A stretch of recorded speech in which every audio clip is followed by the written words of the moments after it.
सब बढ़िया।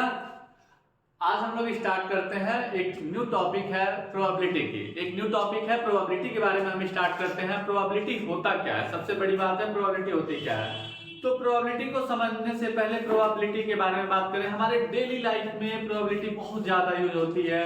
जैसे सपोज दैट आज बारिश होने वाली है या नहीं होने वाली है, ये हमारा प्रोबेबिलिटी होता है।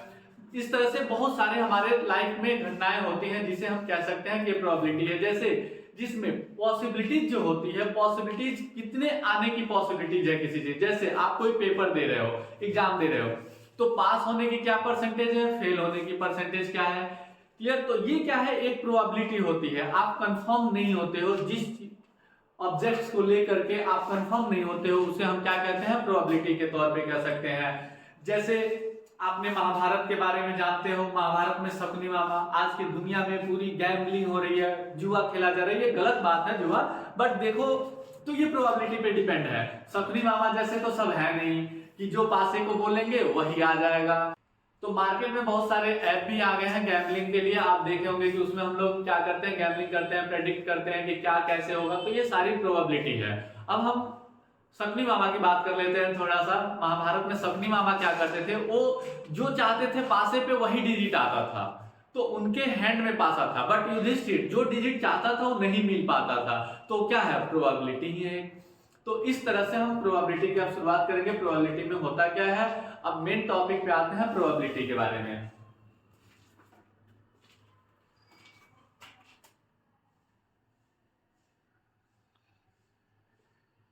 देखिए प्रोबेबिलिटी मतलब ये होता है कि पॉसिबिलिटी कितनी है आपकी। जैसे हम एक डाइस थ्रो करते हैं, डाइस पे टोटल कितने डिजिट होते हैं, 1 2 3 4 6, ये टोटल डाइस के डिजिट होते हैं। आप लूडो खेलते हो और जब डाइस थ्रो करते हो तो आप ये नहीं समझते हो कि क्या आएगा, लेकिन कभी कभी ऐसा होता है, अरे 6 बोले 6 आ गया, तो आप सोचते हो यार मैं शकुनी मामा हो गया। ऐसा पॉसिबल नहीं है कि आप शकुनी मामा बन जाओगे, ठीक। तो यहाँ पे क्या है, आप देखोगे कि डाइस थ्रो करते हो तो कभी 2 आता है, कभी 3 आता है, कभी 4 आता है। तो ये सारे क्या है, पॉसिबल आउटकम्स हैं। क्या है, पॉसिबल आउटकम्स हो, क्लियर। अब इसमें सबसे बड़ी बात आती है एक्सपेरिमेंट क्या होता है। एक्सपेरिमेंट क्या होता है, एक्सपेरिमेंट कहने का मतलब जब हम किसी भी चीज को थ्रो करते हैं, जैसे डाइस को हमने थ्रो किया, डाइस को थ्रो किया तो ये एक्सपेरिमेंट है।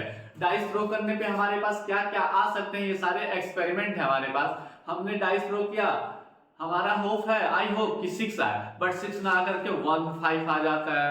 तो ये हमारे पास एक्सपेरिमेंट होते हैं कि हम थ्रो करते रहे डाइस को और कुछ ना कुछ आ जाए, क्लियर। तो ये होता है एक्सपेरिमेंट।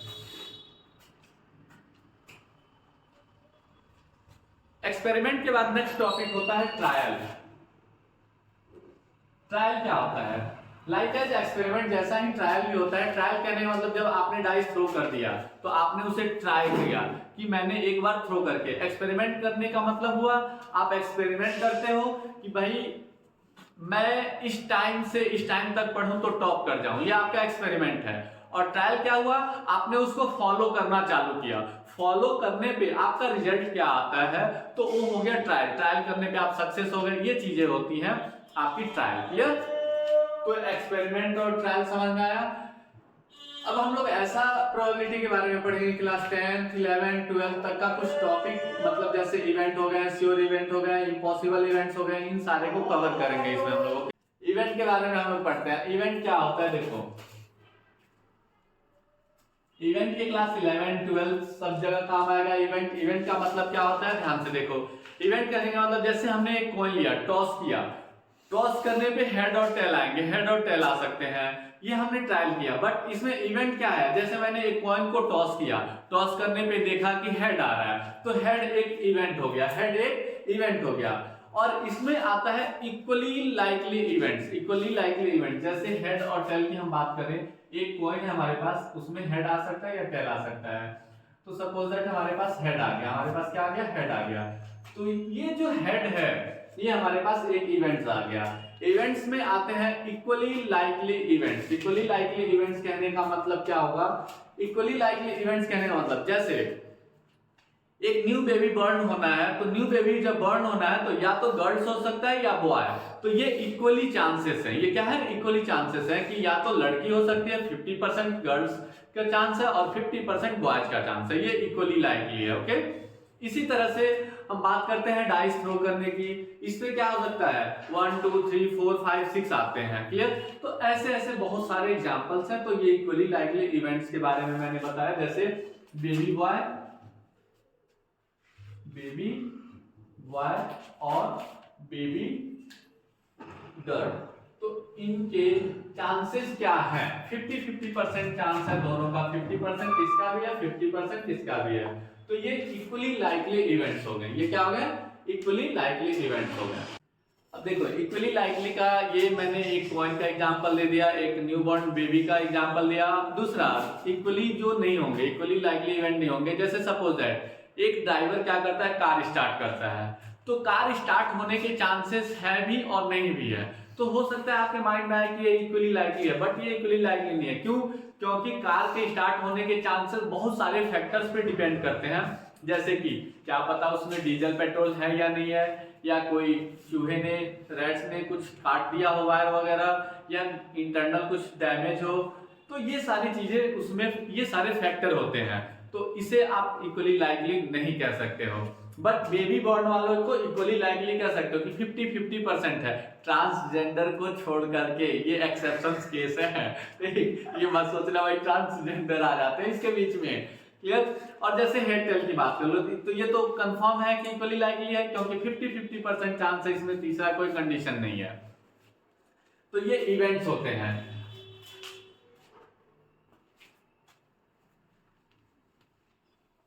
अब हम लोग इवेंट्स की बात करें। एक इवेंट होता है, ये सारे पॉसिबल इवेंट्स हैं। अब इम्पॉसिबल इवेंट्स आए।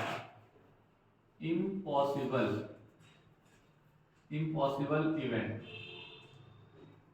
इम्पॉसिबल इवेंट्स क्या होगा? सपोज दैट हमने क्या बोला अभी, बॉयज और गर्ल्स का 50-50% चांस ट्रांसजेंडर पैदा हो जाता है। तो यही इम्पॉसिबल होता है कि मतलब ऐसा होना नहीं चाहिए बट हो गया।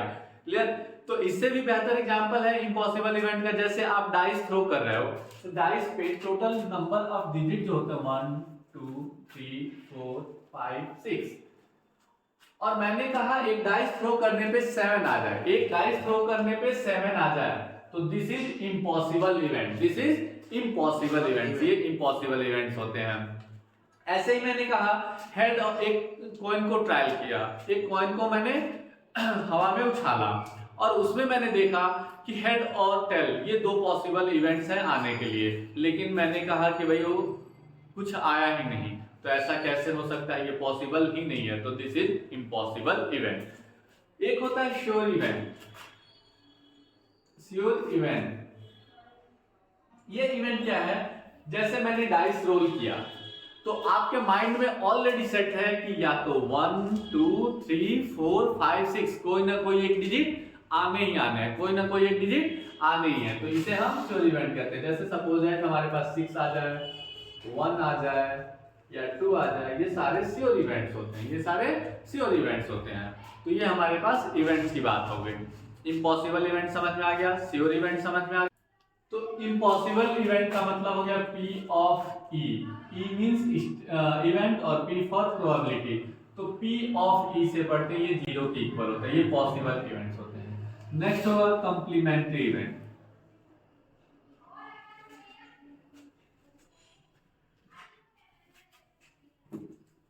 कंप्लीमेंट्री इवेंट कहने का मतलब देखो, एक तो आपके पास प्रोबेबिलिटी होता है P ऑफ E प्लस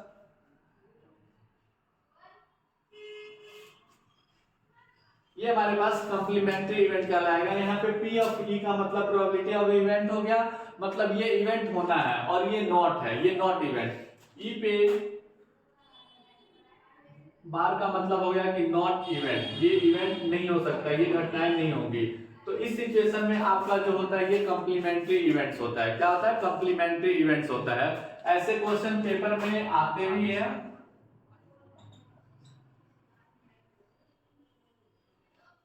इसको आप ऐसे भी सोल्व कर सकते हो, P of event equal to 1 minus P probability of not event, जो कि नॉट इवेंट की प्रोबेबिलिटी होगी। ओके, तो ये कंप्लीमेंट्री इवेंट्स होते हैं। कंप्लीमेंट्री इवेंट्स कहने का मतलब एक घटना होगा, एक इवेंट्स होगा और दूसरा नहीं होगा। उस सिचुएशन में आप प्रोबेबिलिटी निकाल सकते हो और प्रोबेबिलिटी का सम हमेशा 0 से बड़ा और 1 से छोटा या 1 के इक्वल आता है। Probability is always equal to the less than 0 और ग्रेटर देन इक्वल टू 1। ये प्रोबेबिलिटी का सिचुएशन होता है। अब देखो कुछ डाइस से रिलेटेड एक दो छोटे छोटे एग्जांपल्स हम पहले कर लेते हैं समझने के लिए।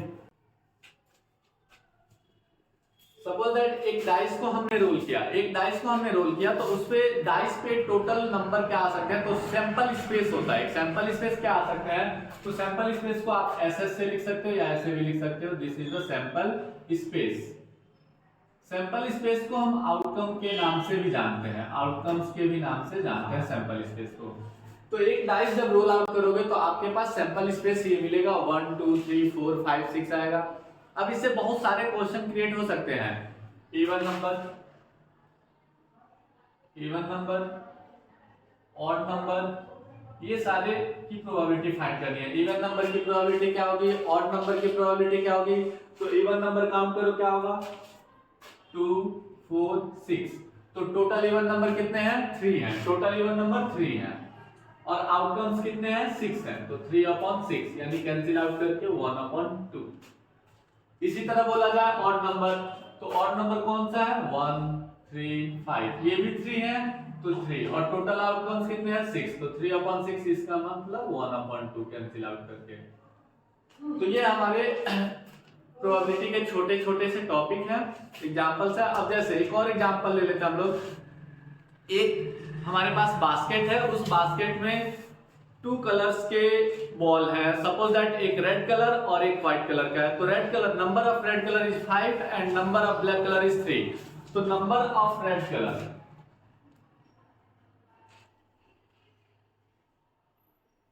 5 बॉल्स, व्हाइट ब्लैक बोला, ब्लैक 3 बॉल्स। तो टोटल नंबर ऑफ बॉल कितने हो गए, 8 हो गए। अब इसमें आपसे पूछा जाए कि रेड बॉल की प्रोबेबिलिटी क्या है, तो प्रोबेबिलिटी ऑफ रेड बॉल, तो PR लिख दो, प्रोबेबिलिटी ऑफ रेड बॉल। तो how much ball of red, तो 5, टोटल 5 एंड टोटल इवेंट 8। तो this is the probability of red ball. इसी तरह प्रोबेबिलिटी ऑफ ब्लैक बॉल 3/8। ये हो गया आपका एग्जांपल्स। कुछ ऐसे बहुत सारे एग्जांपल्स आते हैं और हम लोग नेक्स्ट वीडियो में उसे सॉल्व करेंगे।